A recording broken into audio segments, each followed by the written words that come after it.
الحمد للہ رب العالمین والصلاة والسلام علی رسولہ الامین محمد وآلہ وصحبہ اجمعین اما بعد۔ محترم حضرات، خلفائے راشدین سیریز چل رہی ہے۔ حضرت ابوبکر صدیق رضی اللہ عنہ کا تذکرہ ہو چکا۔ دو قسطوں میں حضرت ابوبکر رضی اللہ عنہ کی سیرت، ان کی زندگی، ان کی شخصیت، ان کا کردار، اور دوسری قسط میں ان کی خلافت کا دور، ان کا عہد حکومت، اس کے اوپر آپ کے سامنے گفتگو آ چکی ہے۔ آج اور اگلی قسط میں حضرت عمر ابن الخطاب رضی اللہ عنہ کے بارے میں گفتگو ہوگی۔ آج کی قسط، آج کے ایپیسوڈ میں حضرت عمر رضی اللہ عنہ کی زندگی، ان کا اسلام، اور اسلام کے بعد حضور صلی اللہ علیہ وسلم کا ساتھ، پھر حضرت ابوبکر رضی اللہ عنہ کے زمانے میں ان کی خدمات، اس کو کور کیا جائے گا۔ ان کا جو دور حکومت ہے اس پر انشاءاللہ اگلے حصے میں گفتگو ہوگی۔ حضرت عمر ابن الخطاب ابن نفیل العدوی القرشی رضی اللہ تعالی عنہ، یہ بنو عدی میں سے ہیں، جو قریش کا ایک خاندان ہے۔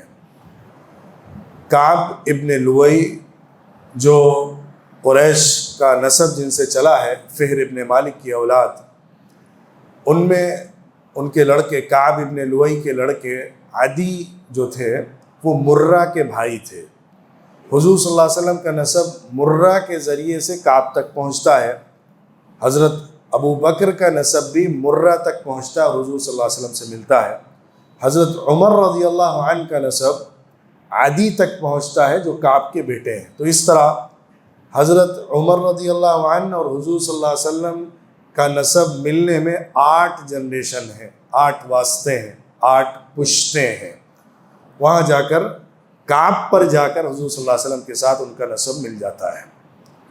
حضرت عمر کب پیدا ہوئے، اس سلسلے میں کئی روایات ہیں، لیکن زیادہ صحیح بات تحقیق کے ساتھ یہ مانی گئی ہے کہ ان کی ولادت حضور صلی اللہ علیہ وسلم کی ولادت کے 13 سال کے بعد ہوئی تھی۔ ہجرت سے 40 سال پہلے ان کی ولادت ہوئی تھی۔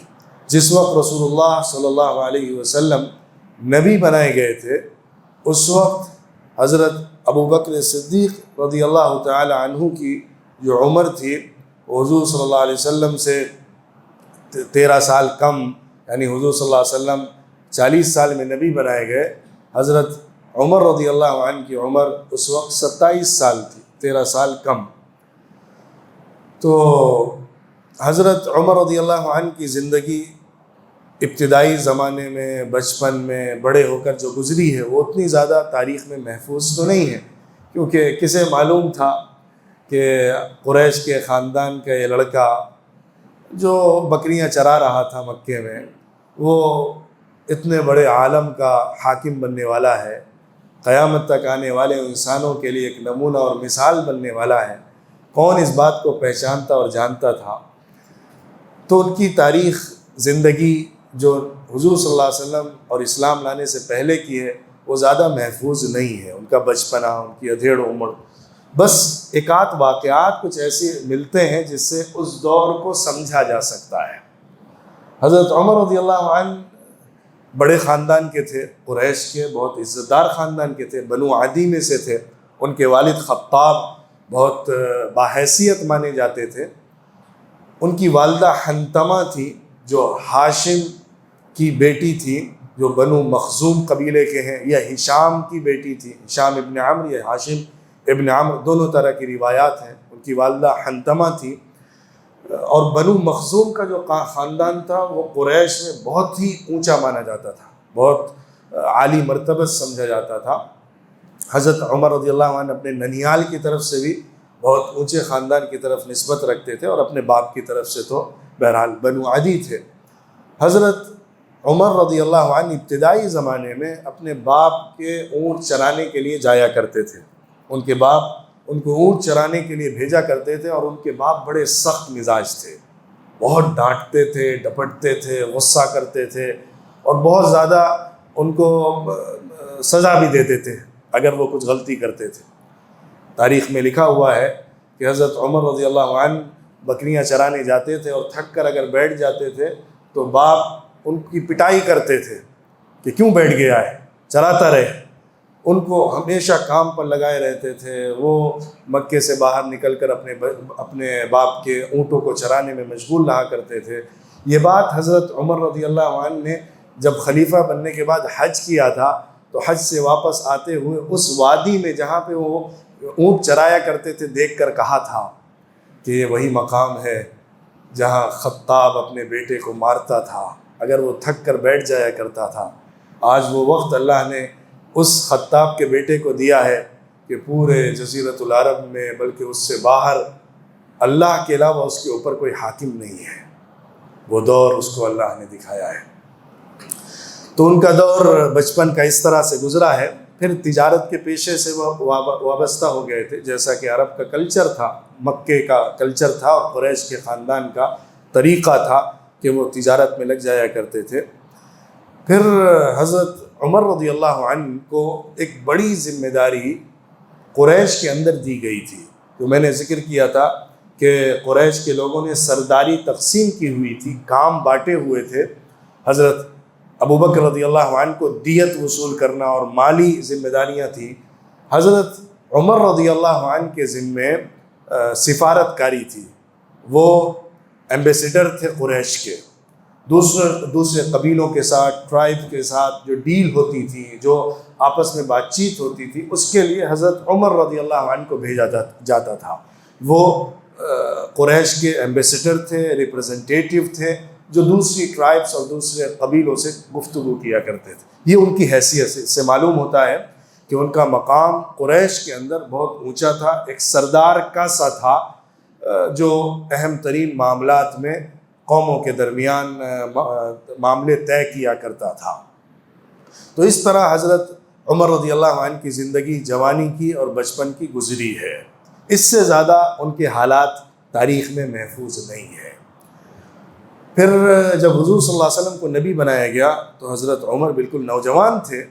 اس نوجوانی کے عالم میں جوش اور غلبے اور قریش کی حمیت اور خاندان اور قوم کے سلسلے میں جو وفاداری ہے، اس کو دیکھتے ہوئے وہ حضور صلی اللہ علیہ وسلم کے مقابلے میں کھڑے تھے۔ حضور صلی اللہ علیہ وسلم دعوت دے رہے تھے، قریش کے چند لوگ اسلام لا رہے تھے۔ حضرت ابو بکر رضی اللہ عنہ کی کوشش سے کچھ لوگ ایمان لائے تھے، لیکن حضرت عمر رضی اللہ عنہ کا نمبر نہیں آ رہا تھا۔ عجیب اللہ کا کرنا تھا کہ حضرت عمر رضی اللہ عنہ کافی دیر کے بعد اسلام میں داخل ہونے والے لوگوں میں سے ہیں۔ ان کا نمبر اسلام میں داخل ہونے والوں میں سے 42واں لکھا گیا ہے۔ 42 نمبر پر ان کا نمبر آتا ہے اسلام قبول کرنے والوں میں۔ ان کے اسلام کا قصہ بھی بڑا عجیب ہے، لیکن اس سے پہلے ایک بات سمجھنے کی ہے کہ حضرت عمر رضی اللہ عنہ حضور صلی اللہ علیہ وسلم کی دعا کا نتیجہ ہے۔ اسی لیے کہا جاتا ہے کہ باقی سب لوگ مرید ہیں حضور صلی اللہ علیہ وسلم کے، اور حضرت عمر مراد ہیں۔ مراد اس کو کہتے ہیں جس کی تمنا کی جاتی ہے، جس کو مانگا جاتا ہے اللہ سے۔ حضرت محمد صلی اللہ علیہ وسلم نے حضرت عمر کو مانگا تھا، یہ روایت محفوظ ہے۔ حضور صلی اللہ علیہ وسلم نے دعا کی تھی، اللہم اعز الاسلام باحب الرجلین الیک بعمر بن الخطاب او بابی جہل بن ہشام۔ اے اللہ تو اسلام کو عزت دے دے دو میں سے جو تیرے نزدیک زیادہ محبوب ہے ان میں سے کسی ایک سے، ایک عمر بن الخطاب اور دوسرا ابو جہل ابن ہشام۔ اے اللہ ان دو میں سے کسی ایک کو جو تجھے زیادہ پسند ہے اسلام کی دولت سے نواز دے تاکہ اسلام کو طاقت مل جائے۔ اس کے بعد راویوں نے لکھا ہے کہ عمر تھے جو اللہ کے نزدیک زیادہ محبوب تھے، تو حضور صلی اللہ علیہ وسلم کی دعا حضرت عمر کے حق میں قبول ہوئی اور وہ اسلام میں داخل ہوئے۔ ان کے اسلام میں داخل ہونے کا قصہ کیا ہے، اس سلسلے میں کئی واقعات ذکر کیے جاتے ہیں، لیکن دو ایسے ہیں کہ جن کو آپس میں جوڑ کر دیکھا جا سکتا ہے۔ لیکن یہ بنیادی بات ہے کہ حضرت عمر رضی اللہ عنہ کے اسلام میں داخل ہونے کی بنیادی وجہ قرآن پاک ہے۔ جیسے بہت سارے دیگر صحابہ کے اسلام قبول کرنے کی وجہ قرآن ہے۔ ایک روایت یہ ہے کہ حضرت عمر رضی اللہ عنہ حضور صلی اللہ علیہ وسلم کی تلاش میں چل کر جا رہے تھے کہ کعبے کے پاس پہنچے، دیکھا کہ حضور صلی اللہ علیہ وسلم نماز پڑھ رہے ہیں۔ حضور صلی اللہ علیہ وسلم سورۃ الحاقہ ذرا زور آواز سے تلاوت فرما رہے تھے، حضرت عمر پیچھے کھڑے ہو کر سنتے رہے، کہنے لگے بڑا زوردار کلام ہے، قرآن کو سن کر متاثر ہو رہے تھے، یہاں تک کہ ان کا خیال ہوا کہ یہ شاعر کی بات لگتی ہے، جو عرب کے لوگ کہتے ہیں اس طرح بالکل مرتب کلام چلا جا رہا ہے جیسے شاعر کی بات ہو۔ سورۃ الحاقہ میں جیسے ہی ان کے اندر یہ خیال ہوا اور انہوں نے زبان سے اپنے کہا دل میں، حضور صلی اللہ علیہ وسلم کی طرف سے سورۃ الحاقہ کی یہ آیت تلاوت ہوئی، إِنَّهُ لَقَوْلُ رَسُولٍ كَرِيمٍ وَمَا هُوَ بِقَوْلِ شَاعِرٍ قَلِيلًا مَا تُؤْمِنُونَ، یہ ایک معزز رسول کا کلام ہے، کی بات ہے، قول ہے جو پڑھ رہا ہے، یہ شاعر کی بات نہیں ہے، تم بہت کم ایمان لاتے ہو۔ تو حضرت عمر ایک دم چونک گئے، پھر کہنے لگے شاید یہ کاہن ہے کیا، شاید یہ شخص کاہن ہے کیا جو غیب کی باتیں جان لیتا ہے۔ اس کے نیکسٹ آیت حضور صلی اللہ علیہ وسلم نے پڑھی، وَمَا هُوَ بِقَوْلِ كَاهِنٍ قَلِيلًا مَا تَذَكَّرُونَ، یہ کاہن کی بات نہیں ہے، تم بہت کم نصیحت حاصل کرتے ہو۔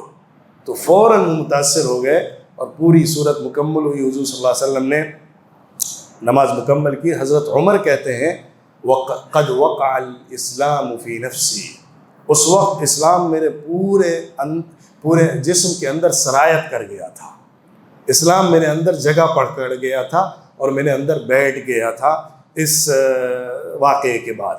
اسی وقت انہوں نے اسلام قبول کر لیا تھا کہ نہیں کیا تھا، اس سلسلے میں واضح روایات ہمارے سامنے نہیں ہیں۔ دوسرا واقعہ جو بہت مشہور ہے وہ ان کے اسلام کا اپنی بہن کے ساتھ جو واقعہ پیش آیا تھا، اس ضمن میں بیان کیا جاتا ہے کہ حضرت عمر رضی اللہ عنہ حضور صلی اللہ علیہ وسلم کے بارے میں کچھ غلط ارادہ لے کر نکلے تھے، راستے میں ان کو نعیم ابن عبداللہ ملے تھے، انہوں نے جب دیکھا کہ ان کے تیور ذرا بدلے ہوئے ہیں تو پوچھا تلوار سونت کے کدھر جا رہے ہو؟ کہا جا رہے ہیں نبی کے پاس، ذرا دیکھیں گے کیا ہے معاملہ، صاف کر کے آتے ہیں۔ تو انہوں نے کہا تمہیں کچھ خبر بھی ہے، ذرا اپنے گھر کی فکر کرو، تمہاری بہن اور تمہارے بہنوں ہی ایمان قبول کر چکے ہیں۔ انہوں نے کہا ایسی بات ہے، مجھے معلوم نہیں اب تک۔ حضرت عمر رضی اللہ عنہ بڑے سخت گیر تھے، ان کے ماتحت جو لوگ تھے ان کو بہت ستاتے تھے، اور اسلام جو قبول کر لیتا تھا اس کو بہت سختی کے ساتھ اس کے ساتھ پیش آتے تھے اور اس کو سزا دیتے تھے۔ جب بہن کے بارے میں معلوم ہوا تو بھاگے ہوئے ان کے گھر کے پاس پہنچے، دروازہ بند تھا، باہر سے ان کو کچھ گنگنانے کی آواز سنائی دی، کچھ ایسی آواز آئی جس سے ان کو محسوس ہوا کہ یہ بات کچھ الگ سی ہے یا حضور صلی اللہ علیہ وسلم کی طرف نسبت رکھنے والی ہے، قرآن کی بات ہے۔ تو انہوں نے دروازہ زور سے کھٹکھٹایا، اندر داخل ہوئے، فاطمہ سے کہا، ان کی بہن کا نام فاطمہ تھا، فاطمہ بنت الخطاب ام جمیل، کیا پڑھ رہی تھی؟ انہوں نے کہا کچھ نہیں، کیا سنا؟ انہوں نے کہا نہیں میں جان چکا ہوں، میں سن رہا تھا کچھ تم پڑھ رہی ہو۔ تو بہت سختی ان کے ساتھ جب کی تو انہوں نے کہا کہ ہاں، حضرت عمر نے کہا کہ تم صابی بن گئی ہو، صابی کہتے تھے جو قریش کے دین کو چھوڑ دے اس کو، تو انہوں نے کہا تم صابی بن گئی ہو۔ تو انہوں نے کہا، جواب دیا بڑے جوش کے ساتھ حضرت فاطمہ نے، ہاں جیسا تم کہہ رہے ہو میں ویسا ہی ہو گئی ہوں۔ تو حضرت عمر رضی اللہ عنہ نے ان کو مارا، ان کے اوپر ہاتھ اٹھایا، یہاں تک کہ ان کے خون بہہ پڑا، اور ان کے جو شوہر تھے حضرت سعید ابن زید ابن عمرو ابن نفیل، حضرت عمر رضی اللہ عنہ اور فاطمہ کے جو کزن تھے، چچا کے بیٹے زید، وہ بہت ہی زیادہ توحید پر رہنے والے تھے اسلام سے پہلے جاہلیت کے زمانے میں۔ حضور صلی اللہ علیہ وسلم نے جن چند لوگوں کے بارے میں خبر دی تھی کہ یہ لوگ توحید پر تھے جاہلیت کے زمانے میں، ان میں ایک زید ابن عمرو ابن نفیل بھی تھے جو حضرت عمر رضی اللہ عنہ کے کزن اور چچزاد بھائی تھے۔ ان کے بیٹے سعید تھے، وہ بھی توحید پر تھے اپنے باپ کی طرح، اور حضور صلی اللہ علیہ وسلم پر پھر ایمان بھی انہوں نے قبول کر لیا تھا کیونکہ ان کو حضور صلی اللہ علیہ وسلم کا زمانہ ملا۔ ان سے شادی ہوئی تھی حضرت فاطمہ کی۔ تو ان دونوں کے ساتھ بری طرح حضرت عمر رضی اللہ عنہ پیش آئے، اور ان کو پڑھانے والے ان کے استاد جو تھے حضرت خباب ابن الارت رضی اللہ عنہ، وہ تو کہیں کونے میں جا کر چھپ گئے تھے، کیونکہ وہ کمزور طبقے کے فرد تھے، ان کو حضرت عمر دیکھ لیتے تو وہیں پر گردن بھی مار سکتے تھے، تو اس لیے وہ تو چھپ کر کہیں دبک گئے۔ ان دونوں کے ساتھ حضرت عمر رضی اللہ عنہ نے جب سختی کی، پھر ان کو احساس ہوا کہ میں زیادتی کر رہا ہوں، اپنے بہن کا خون میں نے بہا دیا ہے، اس کا خون نکل رہا ہے، چہرے پر خون آلود چہرہ جب دیکھا تو متاثر ہوئے۔ پھر کہنے لگے اچھا دکھاؤ کیا پڑھ رہے تھے تم، ذرا مجھے بھی بتاؤ۔ بعض روایات میں ہے ان کی بہن نے کہا کہ پہلے پاک صاف ہو کر آؤ، پھر وہ میں کتاب تمہارے سامنے رکھوں گی۔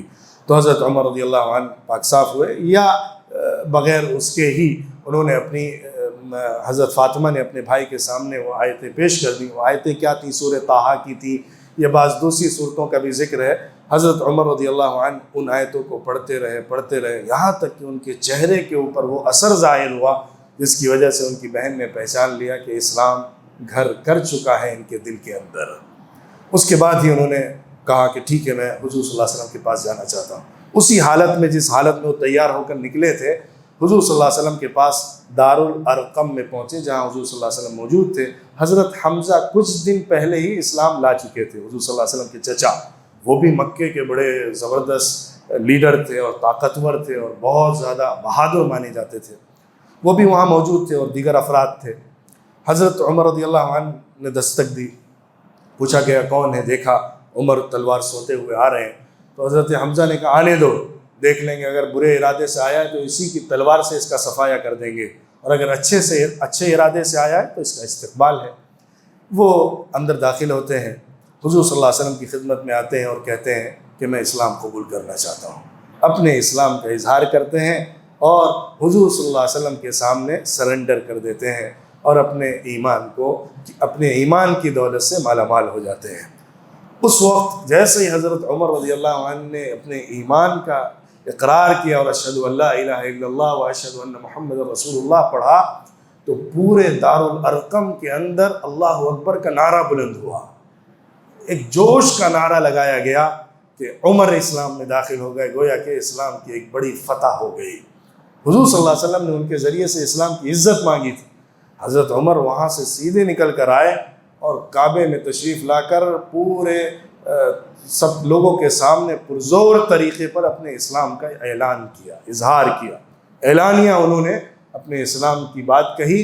اور راوی کہتے ہیں حضرت عبداللہ بن مسعود رضی اللہ عنہ وغیرہ کہ ہم لوگ جب نماز پڑھنا چاہتے تھے تو پہاڑ کی کھو میں کسی کنارے کے حصے میں جا کر نمازیں پڑھا کرتے تھے الگ الگ چھپ کر۔ جب عمر رضی اللہ عنہ اسلام لائے ہیں تو ہم اعلانیہ کعبے میں بھی آ کے نماز پڑھنے لگے تھے۔ حضرت عمر رضی اللہ عنہ لاتے تھے لوگوں کو، ان کے ساتھ نماز پڑھتے تھے اور پورے زور کے ساتھ اور اپنے پورے جوش کے ساتھ لوگوں کے سامنے اسلام کا اظہار کرتے تھے۔ لیکن ظاہر ہے وہ ایک شخص تھے، پوری قبیلے اور قوم سے تنہا تو نہیں لڑ سکتے تھے، اپنے طور پر انہوں نے اسلام کو جو شوکت عطا کی، جو انہوں نے قوت عطا کی، جو عزت عطا کی، وہ واضح ہے اور تاریخ میں محفوظ ہے۔ اس کے بعد حضور صلی اللہ علیہ وسلم کا ساتھ ان کا بڑا قریبی رہا، کیونکہ ان کی ذہانت، ان کی سمجھداری، ان کی عقل مندی، ان کی بہادری، ان کے پاس جو علم تھا، اس کی روشنی میں حضور صلی اللہ علیہ وسلم اس کی بنیاد پر حضور ان کو بہت قریب رکھتے تھے۔ حضرت عمر رضی اللہ عنہ نسب جو قریش کا عام طور پر علم اور فن تھا اس میں بھی ماہر تھے، بہادری کے اندر شہ سواری ہو، گھوڑ سواری ہو اور تلوار بازی ہو، نیزہ بازی ہو، جو اسلحے استعمال ہوتے تھے اور گھوڑے پر سواری کی جاتی تھی، ان ساری چیزوں میں وہ بہت نمایاں تھے۔ بلکہ گھوڑ سواری کے اندر تو ان کے بارے میں لکھا ہوا ہے کہ وہ کبھی رکے ہوئے گھوڑے پر بیٹھا نہیں کرتے تھے، گھوڑے کو دوڑا کر وہ اس کے اوپر سوار ہوا کرتے تھے۔ کہا جاتا ہے ایسا لگتا تھا کہ گھوڑے کے پیٹھ پر ہی وہ پیدا ہوئے ہیں، اتنا زیادہ گھوڑے کے اوپر وہ سوار رہتے تھے اور اتنا اس کے اندر مہارت رکھتے تھے۔ تو ان تمام فنون کے ساتھ ساتھ لکھنا پڑھنا بھی ان کو آتا تھا۔ مکہ مکرمہ میں نے جیسا کہ ذکر کیا تھا، بہت چند لوگ تھے جو لکھنا پڑھنا جانتے تھے۔ تاریخ کی کتابوں میں 17 لوگوں کا تذکرہ آتا ہے جنہیں لکھنا پڑھنا آتا تھا قریش میں سے، ان میں سے ایک حضرت عمر ابن الخطاب رضی اللہ عنہ بھی تھے۔ پھر حضور صلی اللہ علیہ وسلم کی طرف سے جب ہجرت کا اعلان کیا گیا تو حضرت عمر نے بھی مکہ مکرمہ سے مدینہ منورہ کی طرف ہجرت فرمائی۔ بعض کتابوں میں لکھا ہوا ہے کہ انہوں نے اعلانیہ ہجرت کی تھی، آ کے اعلان کیا تھا کہ میں ہجرت کرنے جا رہا ہوں، جس کو روکنا ہے روک لے۔ ایک روایت اس طرح بھی ملتی ہے، لیکن بعض محققین کا خیال ایسا ہے، علامہ شبلی رحمۃ اللہ علیہ وغیرہ نے لکھا ہے کہ یہ بات درست نہیں ہے کہ انہوں نے اعلان کر کے زبردستی اپنا ڈنڈورا پیٹ کر جانے کا عمل کیا تھا، بلکہ وہ اپنے فیملی اور خاندان کے کئی افراد کے ساتھ، تقریباً 20 لوگ ان کے ساتھ تھے، وہ نکل کر گئے تھے اور مکہ چھوڑ کر روانہ ہوئے تھے۔ ان کی فیملی کی بڑی تعداد میں لوگ ان کے ساتھ ہی مکہ مکرمہ سے مدینہ ہجرت کرنے والے تھے۔ انہوں نے ہجرت فرمائی مدینہ منورہ میں، قباء کے علاقے میں جا کر ٹھہرے۔ پھر حضور صلی اللہ علیہ وسلم نے جب مدینہ منورہ ہجرت فرمائی ہے حضرت ابوبکر کے ساتھ بعد میں، تو پھر لوگوں کے درمیان مواخات کرائی تھی، بھائی بنایا تھا، ایک مہاجر اور ایک انصاری کو بھائی بنایا تھا، ایک نیا معاشرہ تشکیل دیا تھا۔ تو حضرت عمر رضی اللہ عنہ کو عتبان بن مالک جو بنو سالم قبیلے کے سردار تھے ان کا بھائی بنایا تھا، اور یہ قباء میں ہی رہتے تھے۔ بنو سالم قبیلہ قباء کے نزدیک ہی بسنے والا قبیلہ تھا، اسی لیے حضرت عمر رضی اللہ عنہ کا گھر وہیں تھا، مدینے کے اندر نہیں تھا۔ اسی وجہ سے آپ نے شاید سنا ہوگا کہ حضرت عمر رضی اللہ عنہ حضور صلی اللہ علیہ وسلم کے پاس روزانہ تشریف نہیں لا پاتے تھے۔ انہوں نے اپنے بھائی کے ساتھ یہ معاہدہ کیا ہوا تھا، ایک دن کاروبار میں دیکھوں گا، تم حضور صلی اللہ علیہ وسلم کے پاس جانا اور جو باتیں ہو رہی ہیں، جو حدیثیں، جو تعلیمات دی جا رہی ہیں، اس کو لے کر آنا اور مجھے سنانا، میں یاد کر لوں گا۔ نیکسٹ ڈے میں جاؤں گا، تم یہاں کام سنبھالنا، اور میں سب چیزیں یاد کر کے سن کر محفوظ کر کے آؤں گا اور تمہیں بتاؤں گا۔ تو اس طرح ایک دن ناغے کے ساتھ حضرت عمر رضی اللہ عنہ حضور کی خدمت میں مدینہ آیا کرتے تھے اپنے گھر سے۔ یہاں انہوں نے جو زندگی گزاری ہے وہ حضور صلی اللہ علیہ وسلم کے بالکل راست باز بن کر، حضور صلی اللہ علیہ وسلم کے بالکل قریبی ساتھی بن کر، اور ہر موقع پر، ہر اہم معاملے میں حضور صلی اللہ علیہ وسلم کے مشیر بن کر رہے۔ جیسے حضرت ابوبکر تھے، ویسے ہی حضرت عمر رضی اللہ عنہ بھی حضور صلی اللہ علیہ وسلم کے خاص مشیر تھے، جن سے آپ صلی اللہ علیہ وسلم اہم معاملات میں مشورہ فرمایا کرتے تھے، جنگ کے معاملات ہوں، صلح کے معاملات ہوں، دوسری قوموں اور قبیلوں کے ساتھ معاملات کرنے ہوں، اس میں جو مشورہ ہوتا تھا اس میں حضرت ابوبکر اور عمر رضی اللہ عنہما حضور کے ساتھ رہا کرتے تھے۔ اور حضور صلی اللہ علیہ وسلم کو بڑی محبت بھی تھی، اسی لیے حضرت عمرو بن العاص رضی اللہ عنہ نے جب حضور سے پوچھا تھا، میں نے ذکر کیا تھا حضرت ابوبکر کے تذکرے میں کہ آپ کو سب سے زیادہ محبوب کون ہے، تو حضور نے حضرت عائشہ کا نام لیا تھا۔ اس کے بعد مردوں میں کون ہے، تو فرمایا تھا ان کے باپ ابوبکر۔ حضرت عمرو بن العاص رضی اللہ عنہ نے پوچھا تھا اس کے بعد کون ہے، تو حضور نے فرمایا تھا عمر۔ تو اس طرح حضور صلی اللہ علیہ وسلم کی محبت بھی ان کو حاصل تھی۔ کچھ موقع ایسے ہیں جس میں حضرت عمر رضی اللہ عنہ کا نام نمایاں طور پر سامنے آتا ہے۔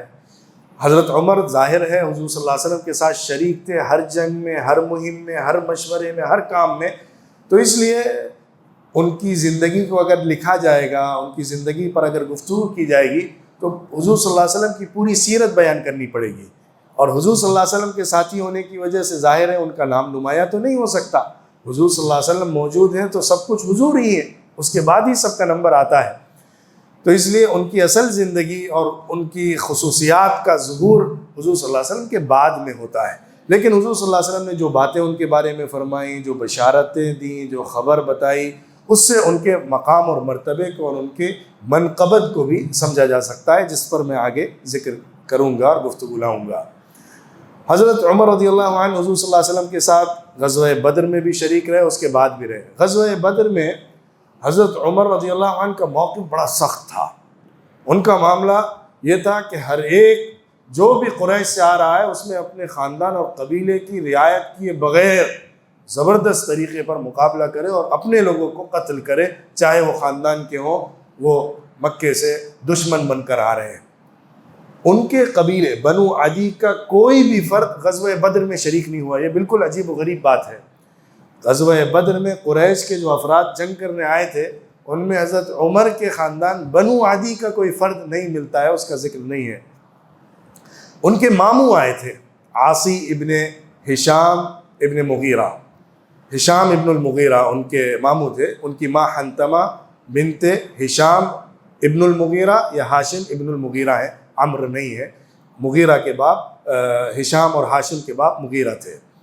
تو انہوں نے اس جنگ میں اپنے ماموں کو جو عاص تھے ان کو قتل کیا تھا جنگ کے اندر۔ پھر جب قیدی پکڑ کر آئے تھے، آپ نے سنا ہے 70 لوگ بڑے بڑے ان میں لیڈرز بھی تھے جو غزوہ بدر میں پکڑ کر لائے گئے تھے، ان میں بنو ہاشم کے بھی تھے اور بنو تیم کے لوگ بھی تھے اور دوسرے قبیلوں کے بھی تھے۔ تو حضرت عمر رضی اللہ عنہ کا اسٹینڈ یہ تھا کہ اے اللہ کے رسول، آپ حکم دیجئے کہ جو جو لوگ پکڑ کے لائے گئے ہیں ان سب کی گردنیں ماری جائیں اور ہر شخص اپنے خاندان کے لوگوں کو مارے گا۔ اس میں حضرت عقیل ابن ابی طالب بھی تھے اور حضرت عباس بھی تھے۔ تو انہوں نے یہاں تک کہا اے اللہ کے رسول، آپ علی کو کہیے کہ وہ عقیل کو مارے، آپ حمزہ سے کہیے کہ وہ عباس کو مارے، ان کی گردن اڑائے۔ ہر شخص اپنے قریب کی گردن اڑائے گا تاکہ اسلام کا غلبہ دل میں بیٹھ جائے، اسلام کے علاوہ کوئی رشتہ نہ بچے، اسلام کا ہی رشتہ غالب رہے۔ لیکن حضرت ابوبکر رضی اللہ عنہ کی رائے الگ تھی کہ ان کو معاف کیا جائے، فدیہ دے کر چھوڑ دیا جائے۔ حضور صلی اللہ علیہ وسلم کی بھی وہی رائے ہوئی، لیکن اللہ نے قرآن پاک میں جو بات فرمائی وہ حضرت عمر کے موقف والی تھی۔ اللہ نے فرمایا ما كان لنبي ان يكون له اسرى حتى يثخن في الارض۔ کیا بات ہے، نبی کے لیے ایسا ہو سکتا ہے کہ وہ قیدی پکڑ کر لائے اور اس کے پاس قیدی ہو اور وہ ان کا خون نہ بہائے؟ اللہ کی طرف سے یہ بات کہی گئی، لیکن پھر اللہ ہی نے حضور صلی اللہ علیہ وسلم اور حضرت ابوبکر کی جو رائے تھی اس کو جاری فرمایا، اس کو قبول کیا، اللہ کی طرف سے اس رائے کو ایکسیپٹ کر لیا گیا جو حضرت ابوبکر نے حضور کو دی تھی اور حضور نے اس کو اختیار کر لیا تھا۔ لیکن اللہ کی طرف سے اشارہ دیا گیا کہ حضرت عمر جو بات کہہ رہے تھے کہ ان کی گردن اڑائی جائے، وہ اللہ کی بھی بات تھی۔ تو اس طرح ان کا موقف اسلام کے لیے، ان کی صلابت، ان کا ایک خاص انداز تھا۔ اسلام سب سے اوپر ہے، اس کے علاوہ سب بعد میں چیزیں ہیں۔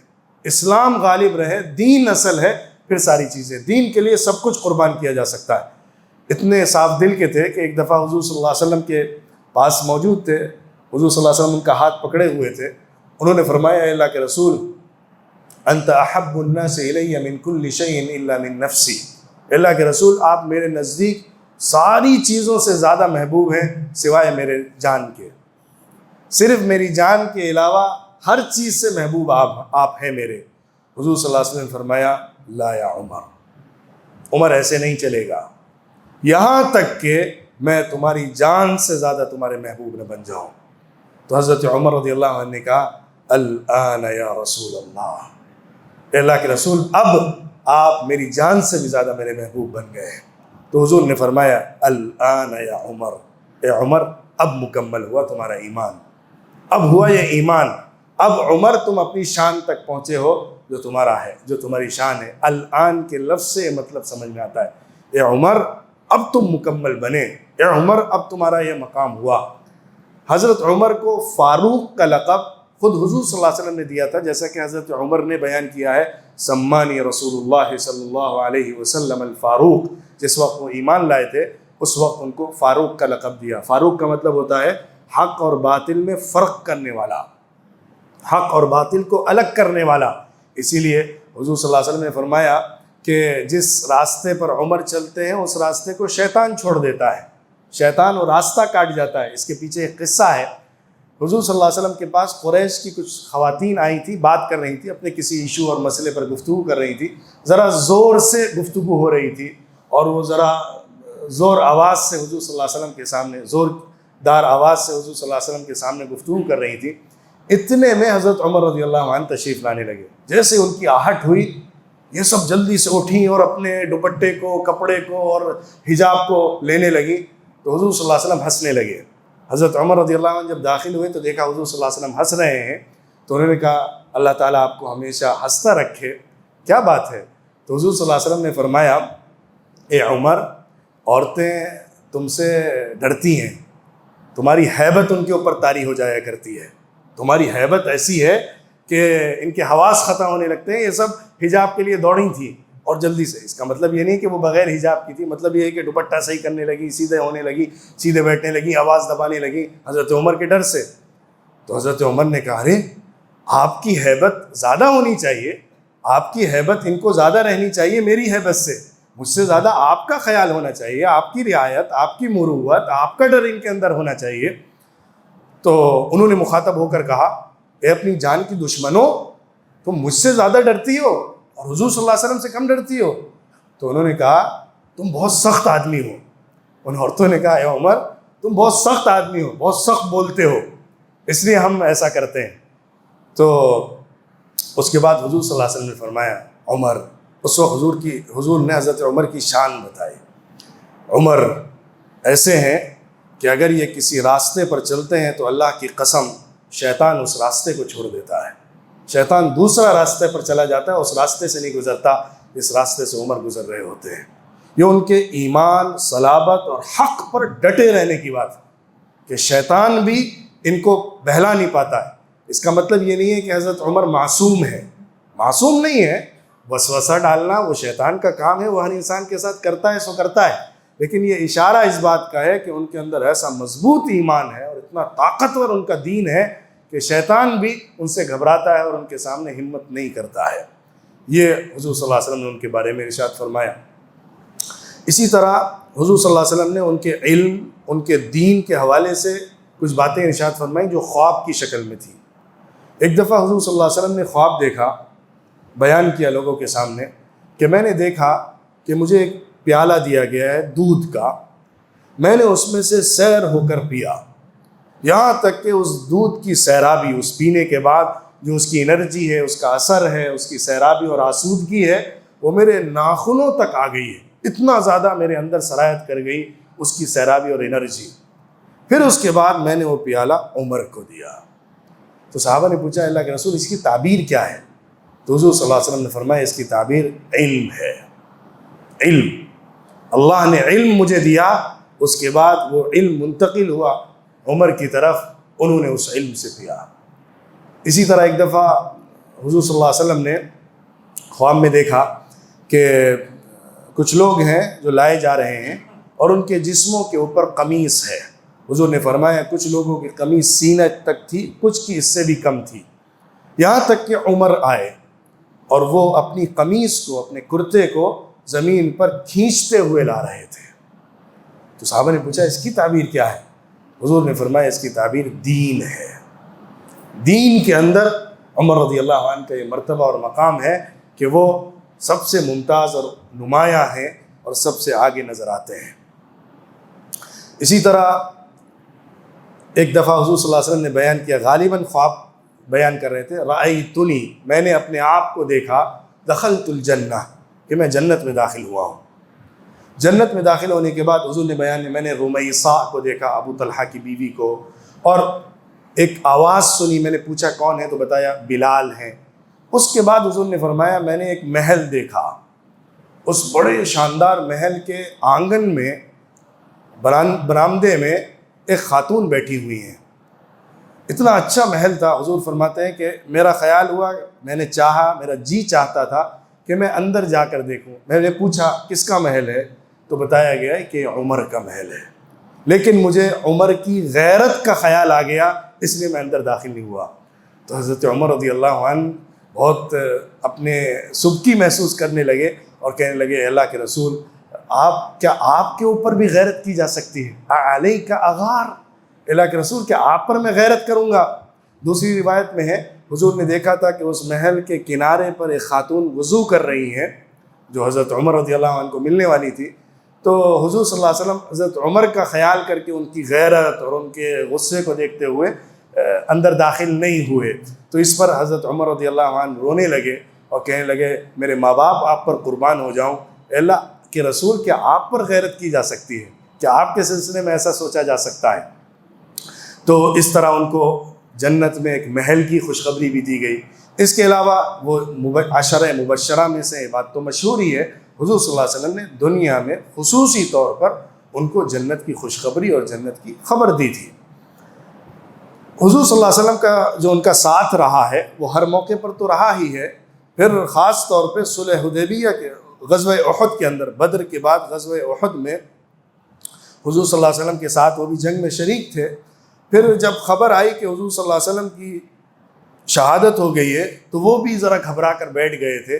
حضرت انس ابن النضر رضی اللہ عنہ کی روایت میں ملتا ہے کہ جب وہ گزرے تو وہاں حضرت عمر بھی تھے اور کہنے لگے کیا ہوا؟ بتایا کہ حضرت حضور صلی اللہ علیہ وسلم کا انتقال ہو گیا ہے۔ تو حضرت انس ابن النضر نے کہا تو پھر جینے کا کیا فائدہ؟ جس راستے پر حضور مرے ہم بھی اسی راستے پر مرتے ہیں۔ اور وہ نکل گئے اور ان کے 70 زخم لگے تھے اور وہ شہید ہوئے تھے۔ پھر جب خبر آئی کہ حضور صلی اللہ علیہ وسلم زندہ ہے تو حضرت عمر جلدی سے گئے اور حضور صلی اللہ علیہ وسلم کے ساتھ ہو لیے تھے۔ پھر اس کے بعد جب جنگ ختم ہوئی تو ابو سفیان دوسرے پہاڑ پر تھا اور حضور صلی اللہ علیہ وسلم اور صحابہ ایک پہاڑ پر کے حصے پر تھے۔ تو اس وقت ابو سفیان نے آواز دے کر کہا تھا کیا محمد موجود ہے تم میں؟ کیا ابو بکر موجود ہے؟ کیا عمر موجود ہے؟ تو دو پر تو کچھ نہیں بولا گیا، لیکن حضرت عمر رضی اللہ عنہ کا جب نام آیا تو حضور سے اجازت لے کر حضرت عمر رضی اللہ عنہ کھڑے ہوئے اور کہنے لگے سب موجود ہیں، محمد بھی موجود ہے، ابو بکر بھی موجود ہے اور میں عمر بھی موجود ہوں۔ تو ابو سفیان نے کہا کہ ہمارے قبیلے کا جو شخص ہے اس کی بات سے زیادہ اے عمر میں تمہاری بات پر اعتماد کرتا ہوں، کیونکہ ان کے قبیلے کے ایک آدمی نے خبر دی تھی کہ حضور مر گئے ہیں اور ابو بکر بھی اس راستے میں شہید ہو گئے ہوں گے۔ تو اس نے کہا ابو سفیان نے اے عمر میں آپ کی بات کو ابن قمیہ دوسرا کو انعام لیا، اس کی رائے کے اوپر ترجیح دیتا ہوں، آگے رکھتا ہوں۔ پھر اس کے بعد اس نے کہا اعلو حبل، ابو سفیان نے کہا حبل کی جے ہو، ان کا جو بھگوان تھا معبود تھا اس کا نعرہ لگایا کہ ہم جیت گئے۔ تو حضرت عمر رضی اللہ عنہ کھڑے ہوئے، حضور صلی اللہ علیہ وسلم کی تلقین کے مطابق انہوں نے فرمایا اللہ اعلی و اجل، اللہ ہے بلند اور عظیم تر اور بزرگ و برتر، یہ نعرہ لگایا۔ پھر اس کے بعد صلح حدیبیہ کے موقع پر ایک خاص واقعہ حضرت عمر رضی اللہ عنہ کے ساتھ جڑا ہوا ہے کہ حضرت عمر رضی اللہ عنہ بھی ساتھ میں گئے تھے مکہ مکرمہ میں داخل ہونے کی ارادے سے، عمرے کی نیت سے، لیکن اللہ کی طرف سے حکم آ گیا تھا، نہیں جانا تھا اندر، اور قریش کے لوگ الاؤ نہیں کر رہے تھے۔ حضور صلی اللہ علیہ وسلم نے ان کے ساتھ ایک ٹویٹی کی تھی جو مشہور ہے صلح حدیبیہ کے نام سے۔ تو اس پر حضرت عمر رضی اللہ عنہ کو بڑی ناگواری تھی، بہت سخت گزر رہا تھا کہ کیسے ہم مکے میں داخل ہوئے بغیر واپس چلے جائیں۔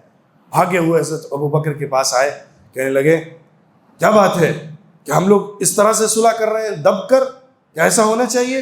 حضرت ابو بکر خاموش، کوئی جواب نہیں۔ ان کا تو معاملہ بالکل واضح تھا، حضور نے جو کہہ دیا وہ آخری بات، پھر کچھ نہیں، نہ سوچنا ہے نہ بولنا ہے نہ کچھ آگے کچھ کرنا ہے، جو حضور نے کہہ دیا وہ فائنل ہے۔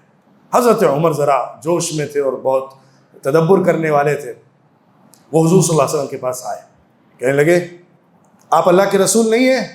ہاں ہوں۔ کیا دین سچا نہیں ہے جو آپ لے کر آئے ہیں؟ سچا ہے۔ پھر کیا بات ہے ہم دب کر ان کے ساتھ صلح کر رہے ہیں؟ حضور نے فرمایا عمر میں اپنی طرف سے کچھ نہیں کرتا، مجھے جو اللہ کی طرف سے کہا جاتا ہے میں اس کے مطابق کر رہا ہوں۔ تو حضرت عمر نے ذرا سختی کے ساتھ حضور سے بات کی تھی، اس کی وجہ سے حضرت عمر کہتے تھے کہ میں پوری زندگی اس کا کفارہ ادا کرتا رہا، یتیموں کو کھانا کھلانا، روزے رکھنا، نفلی عبادت کرنا، خیرات کرنا، غلام آزاد کیا اس کے خاطر کہ اللہ مجھے معاف کر دے، میں نے حضور کے سامنے اس طرح جا کر بے ادبی سے بات کی تھی۔ یہ احساس تھا ان کے اندر کہ انہوں نے اس طرح سختی سے معاملہ کیا۔ بہرحال ان کے اندر جو جوش تھا، جو غلبہ تھا اور بات کہنے کا جو دم تھا، اس کا اظہار اس قصے سے ہوتا ہے۔ اور ان کی رائے اتنی صحیح ہوا کرتی تھی اور اتنا زیادہ وہ درست موقف اختیار کرتے تھے کہ کئی موقعوں پر ان کی رائے اللہ کے فیصلے کے مطابق ہوئی۔ حضرت عمر رضی اللہ عنہ نے ایک اسٹینڈ لیا، اللہ کا فیصلہ بھی وہی آیا۔ حضرت عمر رضی اللہ عنہ کہتے ہیں کہ 3 موقع ایسے ہیں کہ جہاں میں نے اللہ کی موافقت کی، حالانکہ اللہ کا حکم بعد میں آیا، لیکن ادباً وہ کہتے تھے کہ میں نے اللہ کے مطابق کام کیا۔ ایک یہ تھا ان میں سے کہ حضور صلی اللہ علیہ وسلم کے سامنے انہوں نے مشورہ رکھا تھا کہ جو مقام ابراہیم ہے اس کو نماز کی جگہ بنایا جائے، اتخذ من مقام ابراہیم مصلی، انہوں نے ایسا کہا تھا۔ تو اللہ کی طرف سے حکم آیا سورہ بقرہ میں وَاتَّخِذُوا مِن مَّقَامِ إِبْرَاهِيمَ مُصَلًّى، مقام ابراہیم کو نماز کی جگہ بناؤ۔ یہ ایک موقع تھا جو کہتے ہیں کہ انہوں نے جو بات کہی بعینی ہی وہی بات اللہ کی طرف سے آئی۔ دوسرا موقع تھا حجاب کے مسئلے پر۔ حجاب کے سلسلے میں حضور سے آ کر کہہ رہے تھے اللہ کے رسول آپ حجاب کا حکم دیجئے، آپ کی بیویوں کو خاص طور پر سب برے نیک اچھے برے ہر طرح کے لوگ آ کر بات کرتے ہیں ان سے، ان کے سامنے کھڑے ہو کر اچھا نہیں لگتا ہے۔ اس کے بعد ہی اللہ کی طرف سے حجاب والی آیت نازل ہوئی، یا ایھا النبی قل لازواجک وبناتک ونساء المؤمنین یدنین علیہن من جلابیبہن ذلک ادنی ان یعرفن فلا یؤذین۔ تیسرا موقع حضرت عمر رضی اللہ عنہ بیان کرتے ہیں کہ جس وقت حضور صلی اللہ علیہ وسلم اپنی بیویوں سے ناراض ہوئے تھے اور ناراض ہو کر الگ ہو گئے تھے، 1 مہینے تک الگ ایک کمرے میں رہے تھے اپنے اوپر کے حجرے میں، اور اپنی بیویوں کے پاس نہیں جا رہے تھے کیونکہ ان کی طرف سے کچھ مطالبے زیادہ ہونے لگے تھے، ہمیں مال چاہیے، یہ دینا چاہیے، وہ دینا چاہیے، جو تقاضے تھے وہ رکھے جا رہے تھے۔ اس پر حضور صلی اللہ علیہ وسلم ذرا ناراض تھے، تو اس پر حضرت عمر رضی اللہ عنہ کو بڑا جوش تھا، کیوں ایسا ہو رہا ہے؟ وہ آئے، حضور صلی اللہ علیہ وسلم کسی سے نہیں مل رہے تھے، حضور کو پیر میں ذرا تکلیف بھی ہو گئی تھی، اس لیے تشریف بھی نہیں لا رہے تھے باہر۔ حضرت عمر رضی اللہ عنہ نے اجازت مانگی، اجازت نہیں مل رہی تھی، تو جوش میں کھڑے ہو کر باہر سے کہا، اے اللہ کے رسول آپ گھبرائیے نہیں، اگر آپ حکم دیں گے تو میں اپنی بیٹی حفصہ کی گردن مار کے آ جاؤں گا۔ آپ یہ سمجھ رہے ہیں کہ میں اپنی بیٹی کی وجہ سے کچھ سفارش لے کر آیا ہوں، اس وجہ سے آپ ذرا ملنا نہیں چاہ رہے ہیں؟ ان کی بیٹی حضرت حفصہ حضور صلی اللہ علیہ وسلم کی بیوی تھی، وہ حضور صلی اللہ علیہ وسلم کے سسر بھی ہوتے تھے، جیسے حضرت ابوبکر بھی تھے۔ تو چاروں خلفاء جو ہیں ان میں سے 2 حضور صلی اللہ علیہ وسلم کے سسر ہیں اور 2 حضور صلی اللہ علیہ وسلم کے داماد ہیں، تو شادی کے ذریعے سے بھی ان چاروں سے رشتہ بنتا ہے۔ تو حضرت عمر رضی اللہ عنہ نے جب اس طرح کہا تو حضور صلی اللہ علیہ وسلم نے کہا، آ جاؤ بلایا اندر۔ تو انہوں نے آ کر کہا، اللہ کے رسول اگر آپ چاہیں تو ان کو طلاق دے دیجئے، اگر آپ چاہیں تو ان ساری عورتوں کو طلاق دیجئے، اللہ آپ کو ان سے بہتر عورتیں دے گا۔ ان طلقکن ان یبدلہ ازواجا خیرا منہن، اس طرح کی بات انہوں نے کہی، تو اللہ کی طرف سے سورۃ التحریم میں بعینہ ہی وہی بات نازل ہوئی، عسى ربہ ان طلقکن ان یبدلہ ازواجا خیرا منکن۔ اگر اللہ چاہتا تو ایسا بھی ہو سکتا تھا کہ حضور تم کو طلاق دے دیتے اور تم سے بہتر بیویاں دوسری اللہ عطا فرماتا۔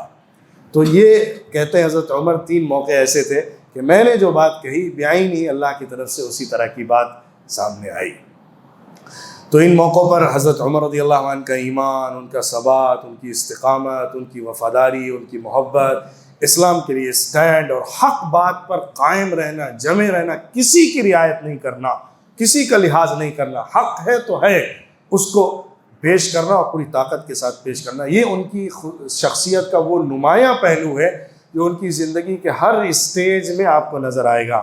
یہاں تک کہ حضرت ابوبکر رضی اللہ عنہ کی خلافت کا بھی جو دور ہے اس میں بھی ان کا جو ساتھ رہا، ان کا جو اسٹینڈ رہا، یہاں تک کہ خلافت کے معاملے کو بھی سالٹ آؤٹ کرنے میں ان کا جو کردار ہے وہ کسی کا نہیں۔ جس طرح سے انہوں نے اس وقت کردار نبھایا تھا حضرت ابوبکر رضی اللہ عنہ کے ہاتھ پر بیعت کرنے کا سقیفہ بنو ساعدہ میں، وہ کسی دوسرے کی طرف سے سامنے نہیں آیا، حضرت عمر رضی اللہ عنہ نے اسٹینڈ لیا اور حضرت ابوبکر رضی اللہ عنہ کے ہاتھ پر بیعت کروائی۔ حضرت ابوبکر کو لے کر گئے اور اس موقع پر وہاں شریک ہوئے اور پھر بیعت کے لیے لوگوں کو ابھارا اور وہاں پہ حضرت ابوبکر کے ہاتھ پر بیعت ہوئی۔ پھر حضرت ابوبکر رضی اللہ عنہ ہمیشہ ان کو اپنے ساتھ رکھتے تھے، سارے معاملات میں انہی سے مشورہ کرتے تھے، یہاں تک کہ حضرت ابوبکر رضی اللہ عنہ کے زمانے میں جب قرآن کو جمع کرنے کی بات آئی تو حضرت عمر نے ہی مشورہ دیا تھا اور انہی کے مشورے سے قرآن کو جمع کیا گیا تھا۔ تو اس طرح حضرت ابوبکر کا ساتھ اور اس سے پہلے حضور صلی اللہ علیہ وسلم کا ساتھ ان کا جو رہا وہ ایک مشیر کا، آپ یوں کہہ سکتے ہیں کہ پرائم منسٹر جو ہوتا ہے، ایک پریسیڈنٹ جہاں پہ ہو اس کا جو پرائم منسٹر ہوتا ہے کہ اس سے ہر چیز میں مشورہ لے کر کوئی فیصلہ کرنا، اسی کی رائے سے کوئی عمل کرنا، یا آپ کہہ سکتے ہیں کہ جو پرسنل سیکریٹری ہوتا ہے اس طرح سے وہ رہتے تھے۔ اور حضور صلی اللہ علیہ وسلم نے ان کے بارے میں خبر بھی دی تھی کہ ان کو شہادت ملے گی، کیونکہ میں نے ذکر کیا تھا حضور صلی اللہ علیہ وسلم جب احد پہاڑ پر کھڑے ہوئے تھے، پہاڑ ہلا تھا، حضور نے فرمایا تھا اثبت احد فانما علیک نبی وصدیق وشہیدان، احد پہاڑ ٹھہر جا، تیرے اوپر نبی کھڑا ہوا ہے، صدیق کھڑا ہوا ہے اور 2 شہید ہیں۔